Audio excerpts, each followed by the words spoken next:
السلام عليكم ورحمة الله وبركاته. داودي على كل وعنا وناكسنا كنا سوا هذا برنامج كحوقت مانتا يورك عالم كورقاتيو وضبط جوا وين برنامج كنا مانتا أنا ديقول سوق بدونا وحاكم ذا ملتري جودا كتركيا وكوه بيسن ديارضو يمراكيب تدقال كودولتوس وين كسميي بيها يدولك دلك يعلده كتاجيه هنا ليبيا هذا بمحوها قرشها تركيا يدولتوس كوسميين dalalkii Turkiga kula loolamaya waddankaas sida Imaaraadka Carabta, Yuhuudda, Masar iyo Sacuudiga oo hadda baxsad ka ah waddankaas Liibiya.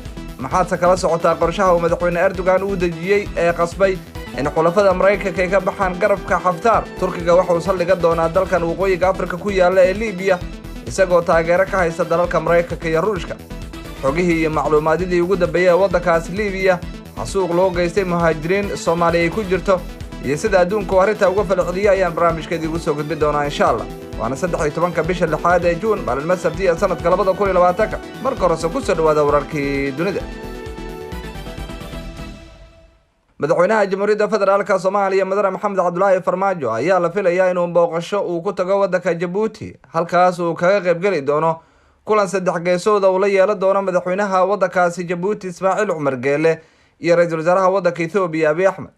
wararka ayaa sheegaya in kulankan oo ka dhici doono magaalada Djibouti uu casuumad ahaan fidiyay madaxweynaha waddankaasi Ismaaciil Cumar Geele. kulanka ayaa la filayaa in looga hadlo arrimaha gobolka Geeska Afrika iyo mashruuca isdhexgalka gobolka uu waday Abiy Ahmed kaas oo ay hore qayb uga ahaayeen dalalka Itoobiya, Eritrea iyo Soomaaliya. qorshaha ayaa ah in mashruucyadaas Geeska Afrika lagu soo daro waddankaasi Djibouti. warar kale oo aysan ilaa hadda aan lagu ogaa dhinaca dowladda federaalka Soomaaliya ayaa sheegaya suurtagalnimada in waddankaasi Djibouti ay kulan ku yeeshaan madaxweynaha Jamhuuriyadda Federaalka Soomaaliya Madaxweyne Maxamed Cabdullaahi Farmaajo iyo madaxweynaha Somaliland Muuse Biixi Cabdi oo isna la filayo inuu dalka Djibouti tago, waxaana si wada jir Ismaaciil Cumar Geele iyo Abiy Ahmed ay wadaan qorshaha lagu kulasiinayo madaxweynaha Jamhuuriyadda Soomaaliya iyo madaxweynaha Somaliland. arrimahan oo dhan ayaa ku soo aadaya xilli xiisadda siyaasadda Soomaaliya ay tahay mid kacsaneed todobaadyadii la soo dhaafay kadib markii dowladda ay shaaca ka qaaday suurtagalnimada in doorasho ay ku dhacdo xilligeeda. inkastoo ra'iisul wasaaraha Jamhuuriyadda Federaalka Soomaaliya uu shaaca ka qaaday in dalka ay doorasho ka dhacayso xilliga loogu talagalay, haddana dadka wax falaqeeya ayaa aaminsan in doorasho qof iyo cod aysan u saamaxayn siyaasiyiinta iyo ra'yigooda ay soo bandhigaan. taas ayaa keentay in gudoomiyaha aqalka sare ee baarlamaanka Soomaaliya uu magacaabo guddi uu isaga hogaamin doono kaas oo ka shaqeynaya isku keenida maamul goboleedyada iyo dowladda dhexe oo ku murasana arrimo ay ugu horeyso doorashada. haddaba waynu ogaan doonaa wararka ku soo kordha barnaamijyadan iyo wararkeena daba ayaanu ku soo gudbin doonaa. madaxweynaha waddanka Mareykanka Donald Trump ayaa cunaqabatayn ku soo rogay saraakiisha maxkamadda caalamiga ee qaramada midoobay ICC taas oo baaritaan ku haysa in ciidamada Mareykanka ay dambiyo dagaal ka geysteen dalal ay ku jirto Afghanistan. talabada madaxweyne Donald Trump ayaa u ogolaanaysa waddanka Mareykanka inay xayiraan hantida shaqaalaha maxkamadda caalamiga ICC isla markaana ay hor istaagaan inay Mareykanka galaan. baaritaanka maxkamadda qaramada midoobay ayaa la bilaabay kadib markii warbixino hordhaca shaaca looga qaaday inay jiraan sababo la rumaysan karo oo ah in Mareykanka ciidamadiisa ay dambiyo dagaal galeen. marar badan ayaa Donald Trump uu cambaareeyay maxkamadda. hore ayaa maxkamaddan waxa ay dambiyo dagaal ugu eedeysay Yuhuudda, hase ahaatee Mareykanka ayaa arrinta ka difaacay. war ka soo baxay maxkamadda ICC ayaa lagu sheegay inay ka walaacsan yihiin talabada Mareykanka uu qaaday. hore ayaa dowladda waddanka Mareykanka waxa ay xiriirka ugu jirtay hay-adda qaramada midoobay ee dhinaca caafimaadka adduunka ee WHO taas oo ay ku eedeysay inaysan dadaal weyn u gelin xakamaynta cudurka faafa ee coronavirus. boqortooyada Sacuudi Carabiya ayaa markii ugu horeysay ka baaraandegaysa in la joojiyo xajka sanadkan. sargaal sare oo ka tirsan wasaaradda arrimaha xajka iyo cumrada ee waddankaasi Sacuudiga ayaa wargeyska Financial Times u sheegay in mas'uuliyiinta dalkaasi ka baaraandegayaan sidii sanadka loo jooji lahaa howlihii xajka markii ugu horeysay tan iyo sanadkii 1932 xilligaas oo la aasaasay boqortooyada. waxaan daraasad ku sameynay xaaladda waxaana laga baaraandegayaa sidii loo qaadi lahaa tallaabooyin kala duwan. go-aanka rasmiga ayaa toddobaadkan gudihiisa laga soo saari doonaa arrintan. sargaalkan ayaa sidaas sheegay. waddanka Sacuudiga dad ka badan 100,000 ayuu soo ritay cudurka coronavirus. Kuuriyada Waqooyina 2 sanadood ayaa haatan laga joogaa kulankii ugu horeeyay ee Kim Jong-un iyo madaxweynaha waddanka Mareykanka Donald Trump. hogaamiyaha Kuuriyada Waqooyi ayaa doonaya in dalkiisa uu lahaan doono ama uu samaysan doono awood uu kaga hortago waddanka Mareykanka. wasiirka arrimaha dibadda Kuuriyada Waqooyi ayaa sheegay in siyaasadda Mareykanka ay cadeynayso in xukuumadda Washington ay caqabad joogto ah ku tahay ee Kuuriyada Waqooyi, waxaana uu muujiyay rajo beel. xitaa iftiinkii yaraa ee dhinaca nabadda ee u muuqday in gacanka Kuuriya barwaaqo lagu dabaali doono haatan mugdi ayuu isku bedelay. sidaa ayuu wakaalada wararka ee wadankaasi Kuuriyada Waqooyi u sheegay sargaalkan. wasiirka arrimaha dibadda ee wadanka Kuuriyada Waqooyi waxa uu sheegay in dalkiisa uu bilaabi doono samaysashada awood ciidan oo u babacdhigi karta hanjabaadaha militari ee markasta Mareykanka uga imaanaysa Kuuriyada Waqooyi. ugu dambeyntiina waxaa dardar xoogan ku soconaya wadahadalada u dhexeeya dowladaha Ciraaq iyo Mareykanka, kuwaas oo marba weji yeelanaya. gabadhaxleynta siyaasadeed oo in muddahaba soo jiitamaysa kadib, labada dhinac ayaa ku heshiiyey in ciidamada Mareykanka laga saaro dalka kadib ku dhawaad 20 sano ay halkaa joogeen. shir ay wada gudoomiyeen wasiirka arrimaha dibadda Ciraaq Cabdulkariim iyo sidoo kale xogayaha arrimaha siyaasadda wadanka Mareykanka David Halley ayaa la isla meel dhigay 2 qodob oo muhiim ah, kuwaas oo kala ah: kow, in marka hore ciidanka Mareykanka laga saaro dalka lana dhiso ciidan Ciraaqi oo tayo badan leh, iyo tan labaad oo ah in labada dhinac ay isku kaashadaan dhinacyada ammaanka, dhaqaalaha, ciidanka iyo la dagaalanka kooxaha argagixisada. bayaanka ay si wadajir ah u soo saareen labada dhinac ayaa lagu sheegay in heshiiska hordhaca ee la gaaray ciidamada Mareykanka looga saari doono wadankaasi Ciraaq. Ciraaq ayaa dagaal sokeeye gashay tan iyo 2002 xilligaas oo Mareykanka uu burburiyay dowladii hogaamiyay Saddam Hussein oo ahayd dowlad aad u xoog badan. dalkaasi Iran ayaa si weyn ugu lug leh dalkaasi Ciraaq, taas ayaana keentay in Mareykanka uu xoojiyo joogitaankiisa wadanka. waa hagaag daawadayaal, shabakada wararka ee warqaha TV ay nagala socotaan wararkii iyo warbixinadii dunida ayaan halkan idigu soo gudbinaa. hadday ku tahay daawada markii kugu horeysay, fadlan subscribe oo furo gabalaalka si aad u noqoto daawadaha ugu horeeya ee hela wararka iyo warbixinadan halkan aynu ku soo gudbino. dagaalka wadankaas Liibiya ayaa sii soconaya. ciidamada dowladda ayaa waxay gaarayaan guulo waaweyn oo ku aadan deegaanadii ugu dambeeyay ee uu ku sugnaa General Khalifa Haftar.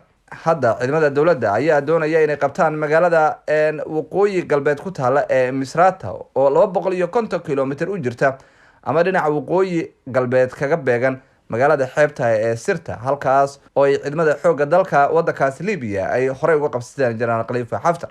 hogaamiyihii Khalifa Haftar oo markii hore doonayay in uu qabsado magaalada caasimadda ee Tripoli si uu dowladda awood ugu maquuniyo ayaa hadda u muuqda inuu ku jabay dagaaladii ugu dambeeyay. meesha hadda lagu gorgortamayo isha lagu wada hayana waa Benghazi, halkaas oo ahayd saldhiggii uu iska soo aasaasay sargaalkan. magaalada Benghazi ayaa ah magaalo istiraatiijiya marka loo fiiriyo dhinaca dhoofinta shidaalka iyo sidoo kale qiraadka kale ee magaalada leedahay. haddaba tallaabooyinkaas iyo guulahaas ugu waaweyn ee dowladda wadankaasi gaarayso waxaa kaalin weyn ka qaadanaysa wadankaasi Turkiga. afhayeenka madaxweynaha wadankaasi Turkiga Ibrahim Kalin ayaa jimcihii shaaca ka qaaday in xukuumadda Ankara ay door bidayso in xal siyaasadeed laga gaaro dagaalka Liibiya. isagoo la hadlayay wariyaasha ayaa afhayeenka waxa uu sheegay in dagaalyahanka Liibiya Khalifa Haftar uu ku xadgudbay heshiiskii Berlin iyo heshiisyo kale oo horey loo gaaray. waxa uu sheegay in hadda Khalifa Haftar aysan waxba u oolin maadaama deegaanadii ugu istiraatiijisanaa ee uu hore u haystay gacanta lagu dhigay. sidaas oo ay tahay dowladda wadankaasi Turkiga ayuu sheegay inay diyaar u tahay in xal siyaasadeed wax walba lagu xaliyo. dhinaca kalena wasiirka difaaca ee wadankaasi Turkiga ayaa waxa uu kulan aan caadi ahayn la yeeshay xogayaha guud ee isbahaysiga NATO, isaga oo kala hadlay in dowladda wadankaasi Turkiga gacan laga siiyo sidii nabad loogu soo dabaali lahaa wadankaasi Liibiya. wasiirka gaashaandhigga Turkiga iyo xogayaha guud ee NATO ayaa qadka telefoonka ku wada hadlay arrimaha Liibiya ayaana ahaa waxyaabaha ugu waaweyn ee diradda lagu saaray, sida uu sheegay wasiirka difaaca wadankaasi Turkiga. wasiirka difaaca wadankaasi Turkiga Hulusi Akar iyo Jens Stoltenberg ayaa isweydaarsaday aragtiyo ku saabsan arrimaha Liibiya iyo sidii NATO ay garab ugu sii lahayd wadankaasi Turkiga. haddaba iyadoo dowladda wadankaasi Turkiga ay dadaalada wado, ayaa ciidamada militariga wadankaasi Turkiga waxa ay bilaabeen in ay dowlatus militari ka sameeyaan gudaha wadankaasi Liibiya. ciidamada militariga Turkiga ayaa ku tijaabiyay xeebaha dalka Liibiya mid ka mid ah diyaaradahooda ay soo saareen oo hawada ku jiri karta ilaa 8 saacadood, iyagoo eegaya heerarka ay gaarsiisan tahay tay ahaan diyaaradahan oo u badan kuwa droonka iyo sidoo kale diyaaradaha qumaatiga kaca. khamiistiina soo dhaaftay ayay ahayd markii ay sameeyeen tijaabada, sida ay saraakiil ka tirsan ciidamada militariga Turkiga u sheegeen hilinka Middle East ee wadankaasi Qatar asahan laga leeyahay.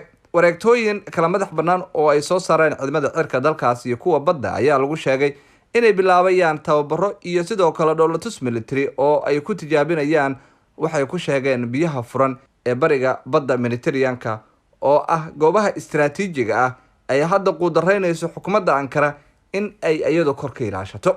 17 diyaaradood oo Turkigu leeyahay ayaa ku lug leh tababarka. sidoo kale waxa ka marnayn oo halka lagu arkay 8 markab oo isugu jira kuwo waaweyn iyo kuwo yaryar oo ay Turkigu leeyihiin. Tijaabada ugu badan waxay ka dhacaysaa deegaanada xeebta ku teedsan ee magaalada Eskişehir la yiraahdo ee dalkaasi Liibiya. Qorshahan tijaabada iyo dhoolatuska isugu jira ayaa waxay ka dhacayaan 2,000 oo kiiloomitir oo biyaha caalamiga ah iyadoo xukuumadda ay ilaalinayso qaanuunka guud ee biyaha, sida uu wargeyskan Middle East ay u sheegay mid ka mid ah saraakiisha Turkiga oo diiday in magaciisa loo isticmaalo warbaahinta. Wargeyska Yeni Shafak oo soo xiganaya ilo muhiim ah ayaa cadadkiisii Khamiistii ku baahiyay in qorshaha Turkiga uu ka balaaran yahay intaas, waxaana uu sheegay inay doonayaan inay ka faa'iideystaan fariisika saldhigga weyn ee Alwati la yiraahdo oo ah goob istiraatiiji ah marka loo fiiriyo dhinaca badda iyo sidoo kale dhinaca dhulkaba. Saldhigga Alwati oo ay dib u qabsadeen bishii ina soo dhaaftay ciidamada militariga dalkaasi Liibiya ayaa militariga dalka Turkiga ka caawiyay in ay ka qaadaan weeraro si markaas ay u ceyrsadaan kooxdii Generaal Khalifa Haftar oo hadda dhumiyay deegaanadii ugu muhiimsanayd ay ugu dhawaa lahaayeen magaalada caasimadda ee Tripoli.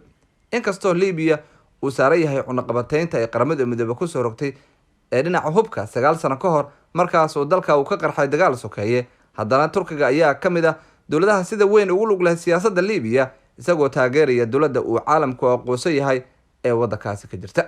Turkiga ayaase waxa uu taageero weyn ka helayaa waddanka Mareykanka. Waddanka Mareykanka waxay xulafo yihiin dalalka ay Turkiga isku hayaan dalkan Liibiya sida Imaaraadka, Masar iyo sidoo kale waddanka Sacuudiga iyo xataa Yahuudda oo ayadu quudareynayso inay ku lug lahaato arrimaha waddankan Liibiya. Warbixin ay si weyn u faafisay saxaafadda waddankaasi Masar ayaa shaaca looga qaaday in xukuumadda Qaahira ay hadda bilaabayso suurtagalnimada inay tartiib uga dhex siibato arrimaha waddankaasi Liibiya kadib markii xukuumadda Washington ay ka codsatay in ay ka dhex baxdo dagaalka. Madaxweynaha waddankaasi Mareykanka Donald Trump iyo sidoo kale hogaamiyaha waddankaasi xooga ku haysta ee Masar Cabdilfataax Siisi ayaa dhawaatan qadka telefoonka ku wada hadlay. Arrimaha ay hadda saxaafadda Masar weerinaysana waxaa ku jirta in xukuumadda Qaahira oo madaxweynaha waddankaasi Mareykanka Donald Trump uu ku amray in aysan marnaba garab siinin Generaal Khalifa Haftar oo la aaminsan yahay inuu taageero xoogan uu ka helayo waddankaasi Ruushka. Sidaa daraadeed Ruushka iyo Mareykanka la isma tuso, taas ayaana keentay in Masar iyo dalal kale xulafada la ah Mareykanka sida Imaaraadka Carabta iyo Sacuudiga ay ka baxaan garabka ninka la yiraahdo Khalifa Haftar.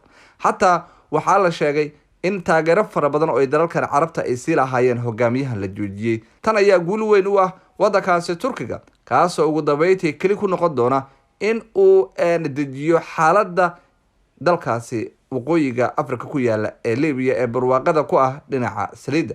Madaxweynaha waddankaasi Turkiga ayaa dhawaatan waxa uu qadka telefoonka kula hadlay madaxweynaha waddankaasi Ruushka Vladimir Putin isagoo kala hadlay arrintan ee ku aadan waddanka Liibiya, waxaana isla garteen in arrintan looga dambeeyo waddanka Turkiga. Marka arrimahaas oo dhan marka la isku soo xiraamiyo waxa ay suurtagal ka dhigaysaa in xukuumadda Ankara ay guul weyn ka soo hoysay dagaaladii ay kula jirtay dalalkan dhinaca diblomaasiyadda marka loo fiiriyo iyo dhinaca dagaalkaba. Masar ayaa la sheegay in diyaarad xamuulo oo Ruushku leeyahay u diiday in ay hub gaarsiiyaan ciidamada uu xaalku ku xunyahay ee Khalifa Haftar oo ah kuwa markaasi hadda awoodooda ay sii dhacayso.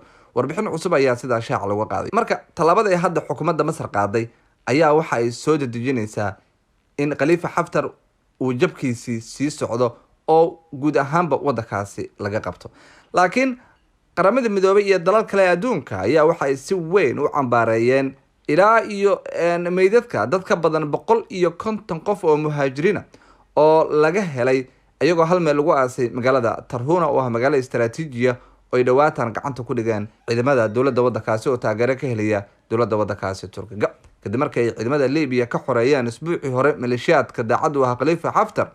Magaalada waqooyi galbeed ee Tarhuna ayaa hadda naxdin ay ka dhacday iyada oo mas'uuliyiinta ay sheegeen in ay xabaalo wadaraadyo badan ay markaasi soo qodeen. Ilaa iyo dad ka badan 150 meydada oo ay ku jiraan haween iyo caruur ayaa laga soo saaray qabuur wadaraadyo xaruntii ugu dambeysay ee Haftar ee ku taal galbeedka Liibiya ka hor intaana laga xoreynin. Guud ahaan 8 xabaalo wadaraadyo oo intooda badan ku yaala magaalada Tarhuna ayaa laga helay waddanka Liibiya sida laga soo xiganayo saraakiil ka tirsan qaramada midoobe. Dadka dhintay ama halkaasi midadkooda laga helay waxa laga cabsi qabaa in ay ku jirto Soomaali fara badan oo doonaysay in ay u sii tahriibto dhinaca Yurub. Dadkan ayaa la sheegay in aanan midadkooda la aqoonsan kareynin. horey ayaa dowladda waddankaasi libiya waxay u heleen meydadka 106 qof oo ku jira isbitaal ku yaala magaalada Tarhuna halkaas oo intii la laayay lagu xareeyay.